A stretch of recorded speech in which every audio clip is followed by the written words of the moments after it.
Salam sejahtera untuk kita semua. Kami ucapkan terima kasih kepada seluruh teman-teman media, baik media cetak maupun media televisi yang telah hadir pada siang hari ini. Ya, dalam rencananya Ibu Bunga akan menyampaikan konferensi pers ya terkait laporan yang sudah disampaikan Bu Bunga di Polda Metro Jaya pada tanggal 22 Agustus 2024. Ya, bersama dengan Bu Bunga pada hari ini ada Ibu Ratna Ningrum. Hai semuanya, yuk. Ya. Dan saya Muhammad Zaki Rabbani selaku kuasa hukum dari Ibu Bunga Zainal. Kepada Ibu Bunga untuk menjelaskan kronologi dugaan tindak pidana penipuan, kami persilakan. Terima kasih teman-teman media online maupun TV yang udah nyempetin datang. Terima kasih banyak. Mungkin saya yang mungkin hari ini saya akan bacakan kronologisnya buat teman-teman. Saya Bunga Zainal menjadi korban dugaan tindakan pidana penipuan yang diduga dilakukan oleh teman dekat saya yang bahkan saya sudah anggap seperti saudara saya sendiri. Dugaan penipuan ini telah saya laporkan ke Polda Metro Jaya pada tanggal 22 Agustus 2024 dengan terlapor berinisial CD dan suaminya dengan inisial SFS.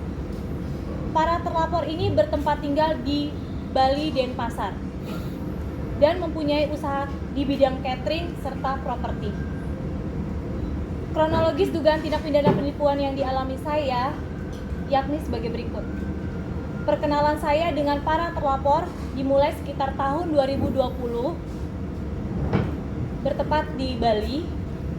Para terlapor ini memang bertempat tinggal di Denpasar, Bali, dan pertemuan saya tersebut menjadikan para terlapor sangat dekat hubungannya dengan saya dan suami saya. Saya dan suami saya yang kemudian sering mengajak para terlapor untuk makan bersama, nongkrong bersama, dan berkegiatan di Bali. Dan kedekatan yang cukup intens menjadikan saya dan para terlapor dianggap sebagai saudara saya sendiri. Kedekatan dan aktivitas intens tersebut kemudian dimanfaatkan oleh para terlapor untuk mengajak saya berinvestasi pada proyek pengadaan, yang saya kemudian menyetujui untuk berinvestasi dengan mengirimkan uang secara bertahap dari tahun 2022 hingga 2024. Investasi tersebut telah dimulai pada tahun 2022. Pada awal pelaksanaan investasi, terlapor selalu membayarkan profit yang disepakati. Karena hal tersebut, saya semakin percaya dan yakin bahwa terlapor ini cukup amanah dalam mengelola uang investasi yang saya berikan.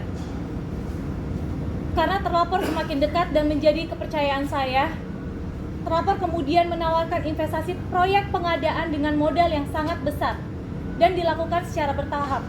Agar semakin meyakinkan saya, terlapor kemudian mempresentasikan kepada saya terkait keuntungan investasi tersebut dan memberikan purchase order pengadaan barang. Saya semakin yakin, terlebih lagi purchase order tersebut adalah purchase order Copernic yang merupakan salah satu yayasan terbesar di Bali. Saya kemudian setuju atas tawaran terlapor sehingga saya mengirimkan uang investasi kepada terlapor dengan jumlah keseluruhan mencapai 6,2 miliar secara bertahap. Terlapor kemudian meminta saya agar membujuk suami saya untuk turut serta berinvestasi kepada terlapor. Dan berulang-ulang kali terlapor selalu membujuk saya agar saya bisa memastikan suami saya ikut berinvestasi. Dan pada akhirnya suami saya ikut menginvestasikan uangnya kepada terlapor secara bertahap juga. Dan total uang yang diinvestasikan suami saya kepada terlapor kurang lebih sekitar 6,5 miliar rupiah. Kecurigaan kemudian muncul pada bulan Mei 2024 di mana pembayaran profit oleh para terlapor tidak sesuai kesepakatan. Terlapor seringkali menunda pembayaran profit dengan segala dalih dan alasan yang disampaikan pada terlapor, seperti alasan rekening yang terlapor diberikan seperti alasan rekening yang dibekukan oleh pihak Bank BCA. Selain itu, alasan lain adalah terlapor menyatakan belum ada pembayaran dari pihak Copernic. Hingga pada Juli 2024, profit tidak dibayarkan terlapor sepenuhnya kepada saya. Bersamaan dengan itu, dikejutkan dengan adanya korban-korban lainnya yang memiliki nasib serupa dengan saya. yaitu korban-korban lain tersebut mengirimkan uang investasi kepada para terlapor, namun uang yang diinvestasikan tersebut tidak dibayarkan profitnya. Bahkan beberapa korban lainnya menyatakan bahwa terlapor diduga menggunakan kedekatan saya dan juga nama baik saya untuk memberikan uang investasi kepada terlapor, sehingga beberapa korban lainnya menuntut kerugian kepada saya yang sejatinya saya juga adalah korban dari terlapor. Saya kemudian mencari tahu kebenaran proyek investasi yang ditawarkan kepada saya. Ternyata fakta bahwa purchase order Copernic yang ditawarkan para terlapor kepada saya itu diduga kuat adalah palsu. Betapa terkejutnya saya dikarenakan para terlapor sudah saya anggap seperti saudara saya sendiri, bahkan sangat dekat dengan anak-anak saya. Hal itu yang membuat saya sangat terpukul dan sangat shock. Saya menggunakan uang untuk investasi adalah uang yang saya kumpulkan untuk masa depan anak-anak saya dari hasil syuting dan juga iklan selama ini yang saya kerjakan. Total kerugian seluruhnya diperhitungkan dari modal gabungan antara modal saya pribadi, suami saya, dan juga modal dari dua perusahaan saya, yaitu PT Bunga Cipta Mandiri dan Bunga Kreatif Studio, dengan modal keseluruhan mencapai kurang lebih 15 miliar. Namun para terlapor tidak mengedepankan penyelesaian baik dengan mengundang terlapor. Saya sempat mengundang terlapor pada tanggal 8 Agustus 2024. Dalam pertemuan tersebut, para terlapor menjanjikan penyelesaian dengan mengalihkan aset-aset yang dimiliki terlapor pada saya. Namun janji-janji tersebut tidak ditepati.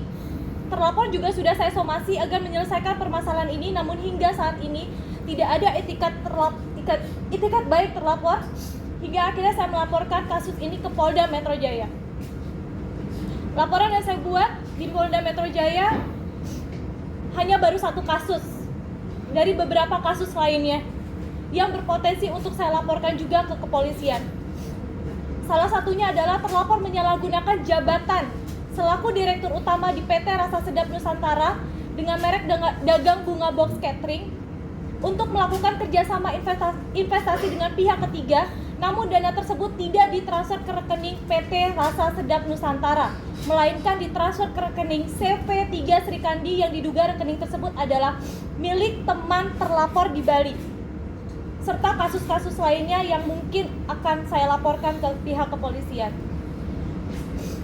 Saya juga mendapatkan informasi pula dari direct message Instagram saya terkait adanya masyarakat yang diduga menjadi korban penipuan oleh para terlapor.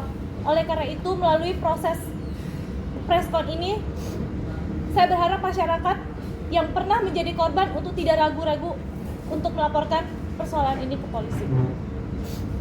Terima kasih. Ada pertanyaan, teman-teman? Mbak Bunga?